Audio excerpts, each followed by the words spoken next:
So in this clip, we are going to see a very heated exchange between two Republicans.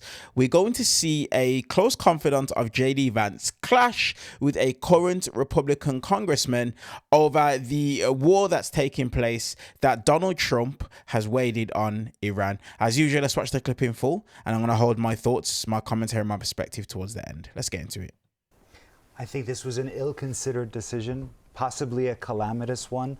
Not just for the presidency, but for American power and prestige going forward. To go to war in the first place. To go to war in the first place. And the proof is in just what you just pointed out, the fact that the president and various cabinet members are having such a hard time articulating a clear goal. What is it? Is it regime change, which was the initial pledge, right? We said we were going to put Iran back in the hands of its people and so on.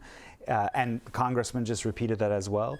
Is it denuclearization? Is it degrading its military conventional capacities, which is what Secretary Hegseth said? The fact that the goalpost keeps shifting and widening and narrowing suggests to me that this was not fully thought through. And look, as someone who's of the right, I thought we were supporting populism, we were supporting Trump because President Trump said in 2016 that the Iraq war was a disaster. In 2020 said we wasted trillions of dollars on wars in the Middle East when we could have built hospitals and roads in the homeland. So you voted for Donald Trump on Victory Night in November 2024. He said, "I'm not going to start a war, I'm going to stop war." So how do you feel about the fact that he's done this? Well, it's jarring. You cannot tell voters. I know that the group that's called MAGA Republicans is the one that's most supportive of this, but MAGA Republicans will pretty much go with anything the president says. But MAGA Republicans are not the entirety of the Republican coalition right now. You also have half of Hispanic men. You have a fifth of African American men. You have lots of working class Obama to Trump voters, people who voted for Barack Obama twice and then switched to Trump. And these are the types of voters who didn't want a regime change war in the Middle East. And if they are scratching their heads thinking, wait, why are we doing this freedom agenda type stuff in the Middle East again? They have a point, Victoria. Congressman, how do you respond to Sohrab? I disagree with that. This is the end of a war.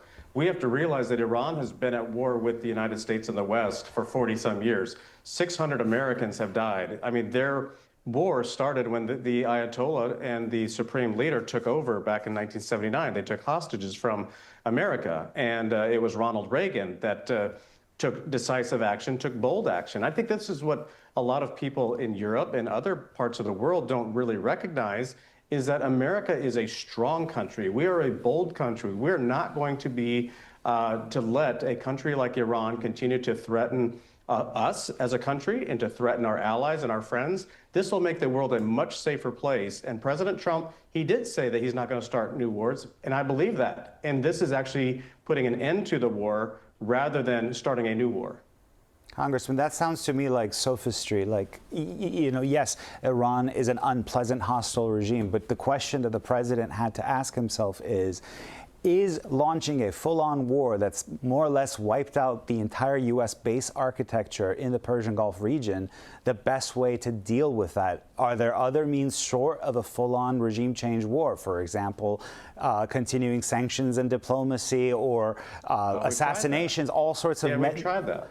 Well, no, but I'm saying, is there any other means besides a full-on war that has now made a lot of America's Arab partners think that having U.S. bases in the region is more of a liability than it is a source of security? I mean, that's why these matters are so grave. And we went in willy-nilly. What do you think is the goal of this operation? I ask you, is it regime change? Is it freedom for the Iranian people? Is it denuclearization? Pick one of those. Yes, all of them. I would pick all of them. Well, we have all known that this regime has been a terrorist nation. They've been the leading state sponsor of terrorism for years and years. And look at what the Iranian people, how they're behaving. I mean, look at right now, the Iranian women's soccer team in Australia. I mean, they're fearful to go home for their own lives because of the regime that's in power. Look at the Iranian people that are celebrating across the United States and other parts of the world because the Ayatollah is dead. This is actually everything that you pointed to, I believe, is what we have to accomplish at this point. President Trump is one of the strongest diplomats, strongest negotiators that America has had since Ronald Reagan. And he gave the Iranian regime plenty of opportunities to stop their nuclear program, to come to the table to negotiate. They like, President Barack Obama or Joe Biden types who will just, go along to get along, and they just continue to build out their nuclear program. And if they would have gotten a nuclear bomb, they would have been able to leverage Europe. Okay. They would have been able to, of course, leverage to the Middle East and, of course, America ultimately. So, Congressman, you won't outdo me in disliking the Iranian regime. I was born there and grew up there before I left, in part because, or largely because, it's such an unpleasant regime. However, as an American, I recognize that what every military expert says, which is you cannot do a full regime change with air power alone.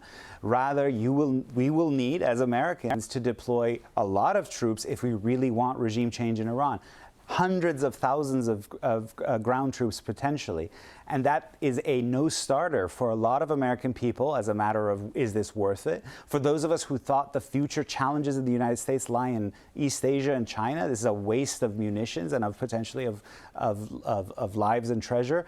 So how are you going to do regime change? How are we going to do regime change without ground troops when we've never been able to do that without ground troops? Yeah, well, a lot of that's going to be based on the intelligence, and after the assessments are made on the situation in Iran, there's obviously still a lot of propaganda that's coming out of Tehran by the regime, but I think, the facts on the ground are what's going to decide, and the president and the secretary of war will make that decision on what's the proper steps going forward. Okay. There's already other allies that are willing to help, and he's already said that the Kurds are not going to be the ones to go into Tehran because he wants to protect them. So I think that's a very wise decision on the before you go, President Congressman, Trump's part. can you do regime change from the air? Yes or no? I don't think so. Okay. Thank you so much for your time this evening. We really appreciate it. Honestly, it's actually good to see an actual Republican standing up to someone who is obviously clearly just a Donald Trump sycophant. They're going to listen and then they're just going to regurgitate absolutely everything that it is that Donald Trump has said. Everybody is confused about this war. The entire world is. I'm a Brit. I live overseas, and even when I'm watching the news that takes place here in the UK, I even see people over here, we're still confused about what's going on.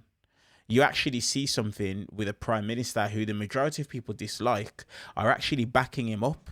Well, backing up his initial response to the war when he refused to allow America to use our bases. He's obviously now gone ahead and made a bit of a U-turn with that, but people backed him up with it because we don't understand what's happening and what's going on. The reality is this: Donald Trump has betrayed his base. He has completely lied about everything that he chose to run on. And that's just the reality, and it has to be accepted whether people like it or not.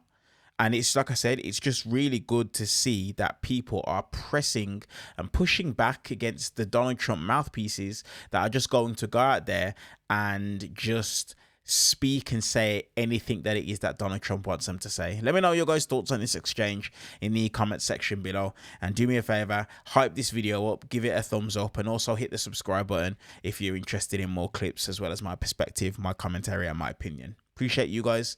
I'll see you guys in the next clip.